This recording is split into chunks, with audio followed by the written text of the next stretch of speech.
ঘরের লাইট বন্ধ করে ঘুমানোর চেষ্টা করছিলাম। হঠাৎ অনুভব করলাম আমার শরীরের কাছে যেন কারো হাত। ঘুম থেকে উঠে দেখি ম্যাডামের হাত আমার দিকে বাড়ানো। অবাক হয়ে জিজ্ঞেস করলাম, ম্যাডাম, এটা আপনি কি করছেন? তিনি হাসিমুখে বললেন, এখানে তুমি আমার সহকর্মী বা কর্মচারী নও, বরং একজন খুব কাছের মানুষ। তোমাকে দেখে মাঝে মাঝে মনে হয় আরেকটু কাছে আসি, কিন্তু তুমি কেন সবসময় দূরে সরে যাও? তিনি আমাদের আশ্রমের শিক্ষিকা। তিনি ছিলেন অত্যন্ত সুন্দরী।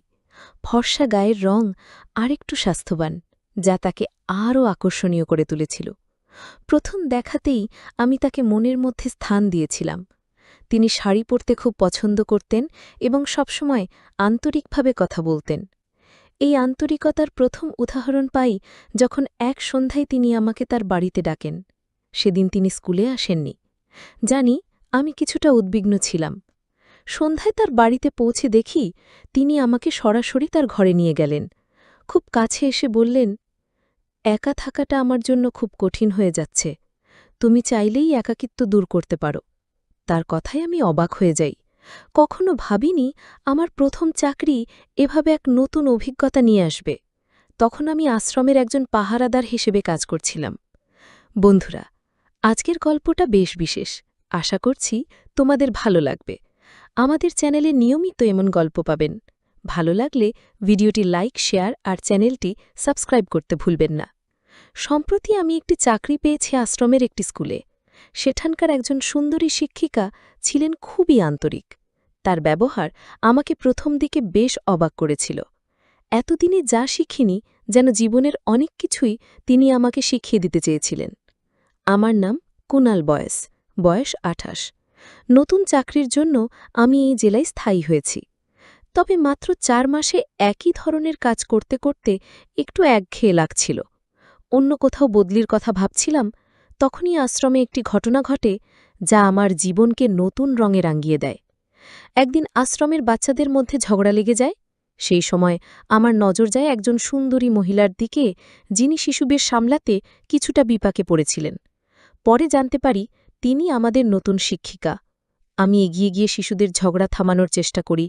পরিস্থিতি সামলাতে গিয়ে আমার হাত আচমকা শিক্ষিকার হাতে লেগে যায়। সেই মুহূর্তে যেন সময় থেমে যায়। পরিস্থিতি স্বাভাবিক হলে তিনি আমার কাছে এসে বললেন, তুমি কি এই আশ্রমের নতুন কর্মচারী?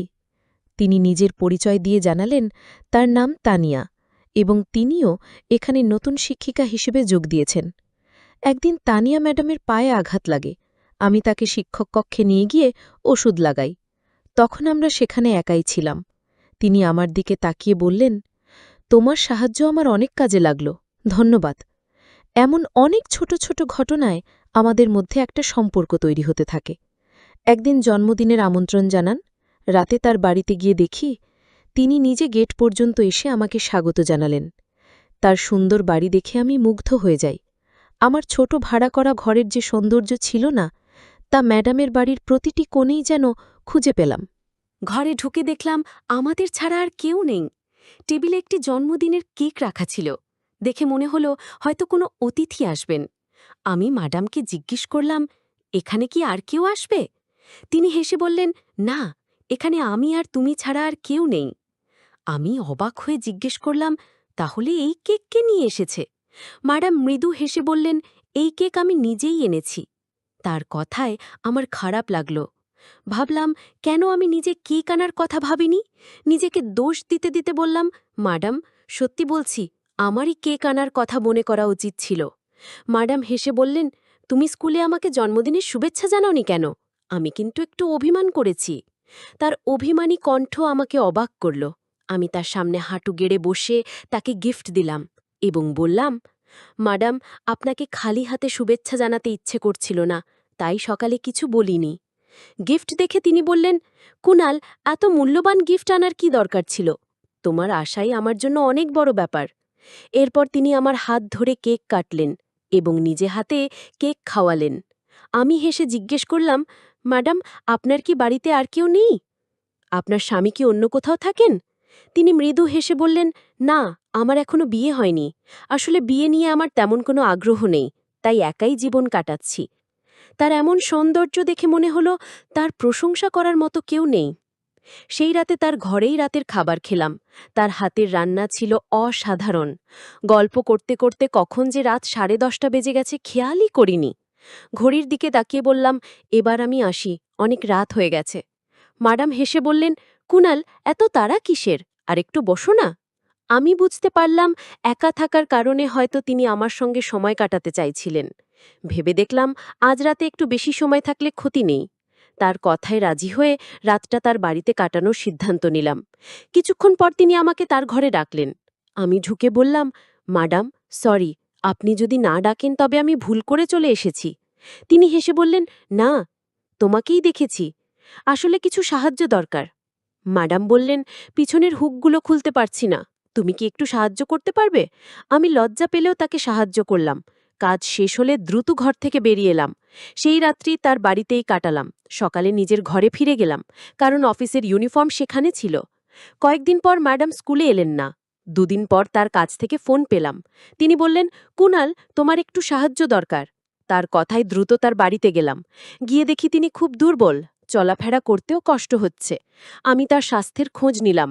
তিনি জানালেন পিঠে ব্যথার কারণে স্কুলে আসতে পারেননি। আমি তার জন্য ওষুধ নিয়ে এলাম, কিন্তু তাতে তেমন কাজ হয়নি। তিনি অনুরোধ করলেন, তুমি কি একটু গরম তেল দিয়ে পিঠে মালিশ করতে পারবে? তাতে হয়তো আরাম পাব। তার প্রয়োজন দেখে আমি রাজি হলাম।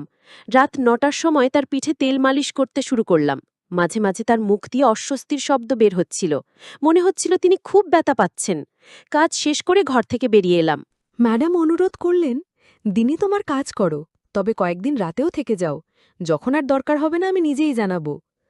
তার একাকিত্ব আর অসুস্থতার কথা ভেবে আমি থেকে যাওয়ার সিদ্ধান্ত নিলাম। এক রাতে ম্যাডামের পিঠে তেল মালিশ করে ঘুমানোর জন্য উঠলাম। তিনি আমাকে থামিয়ে বললেন, আজ তুমি আমার রুমে ঘুমিয়ে পড়ো, যদি রাতে আমার কোনো প্রয়োজন হয় তোমাকে ডেকে নিতে পারব। আমি একটু দ্বিধায় পড়লেও থেকে যাওয়ার সিদ্ধান্ত নিলাম। লাইট বন্ধ করে ঘুমানোর চেষ্টা করছিলাম। হঠাৎ অনুভব করলাম আমার শরীরের কাছে কারো হাত। ঘুম থেকে উঠে দেখি ম্যাডামের হাত আমার দিকে বাড়ানো। আমি অবাক হয়ে জিজ্ঞেস করলাম, ম্যাডাম, এটা আপনি কি করছেন? তিনি বললেন, তুমি আমার সহকর্মী বা কর্মচারী নও, বরং একজন খুব কাছের মানুষ।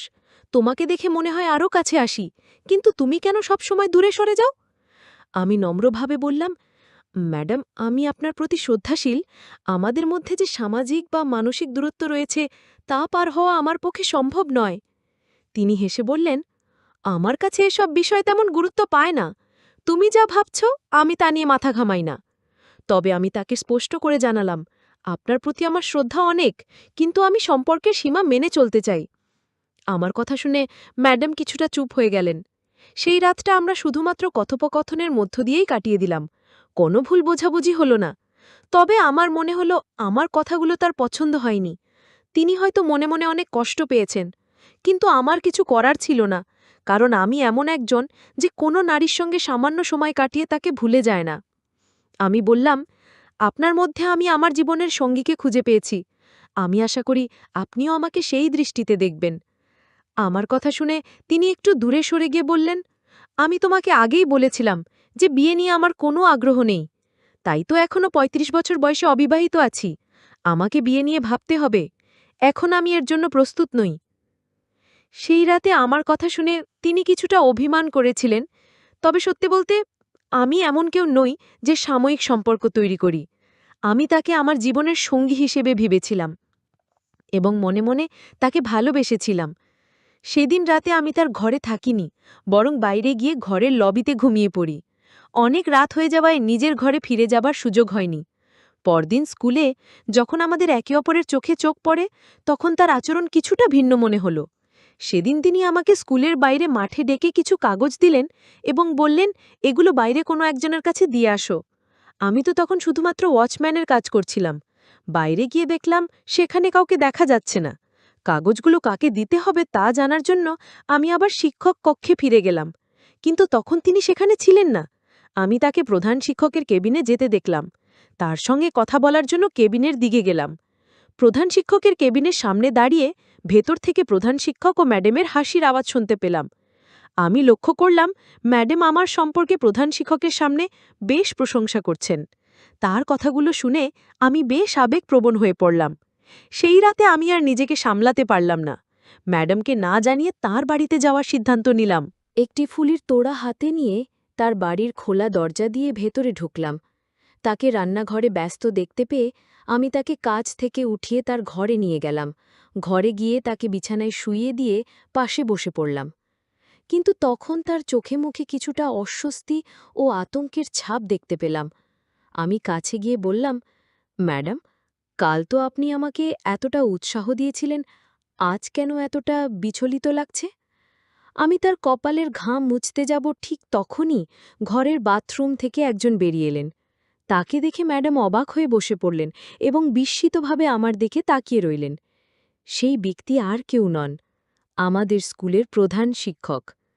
তাদের দুজনের মুখের অবস্থা দেখে বুঝতে পারলাম তাদের সম্পর্ক শুধুমাত্র সহকর্মী তাই নয়, আরও গভীর কিছু। আমি একটু মুচকি হেসে বললাম, ম্যাডাম, আপনার এই সত্যটাই তো জানতে চেয়েছিলাম।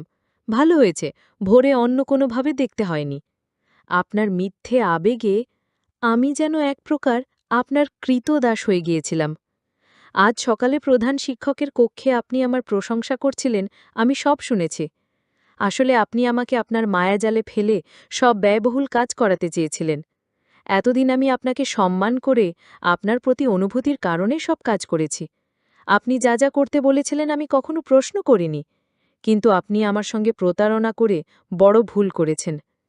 আমি তাকে আরও বললাম, আপনি একজন ভণ্ড শিক্ষক। আপনার আসল রূপ আজ আমার সামনে উন্মোচিত হল। কয়েক মাস ধরে আপনি আমার চারপাশে ঘুরছিলেন, আমাকে কাছে ডাকছিলেন, হয়তো ভাবছিলেন আমি আপনাকে ভালোবাসব।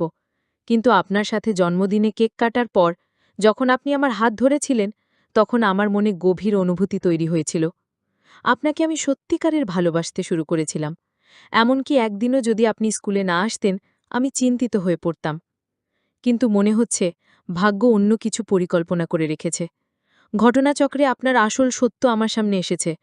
আপনার অভিনয় এবং প্রধান শিক্ষকের সঙ্গে সম্পর্কের ব্যাপারগুলো দেখে স্পষ্ট হল আপনি শুধুমাত্র আমাকে কাজে লাগানোর চেষ্টা করছিলেন।